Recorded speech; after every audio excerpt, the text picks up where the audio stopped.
Bakit? Sigurado ba kayo na tao ang napagbilhan ninyo? Ilagay mo sa tubig na may asin ng balot na sinasabi mong parang bato upang malaman ninyo. Agad-agad namin pinuntahan si Ate Lani upang makita ang balot na kanyang nabili. Sabi niya na iwan niya daw yun kung saan namin dapat kainin ang balot. Agad namin pinuntahan ni Roger at inilagay sa tubig na may asin. Ilang segundo lang ay naging isang itim na parang itlog ng manok ang balot na parang bato. Nang mabiyak na ito ay naglabas ito ng itim na sabaw na sobrang lapot. Sobrang kinilabutan kami sa mga nalalaman ng matanda sa tindahan. Iniisip namin kung ano ba siya. Kinagabihan na naman ng aming pag-robing, walang balot vendor ang dumaan.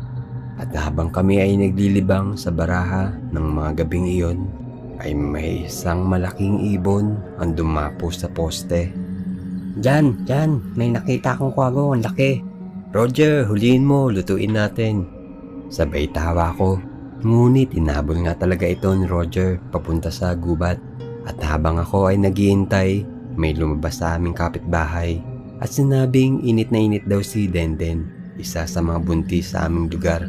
Sobrang init daw ng kanyang pakiramdam, kaya ito lumabas.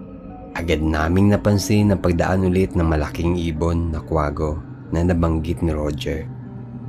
Bigla itong nawala na aming pinagtaka, kaya bumalik na lang kami sa pagbabaraha.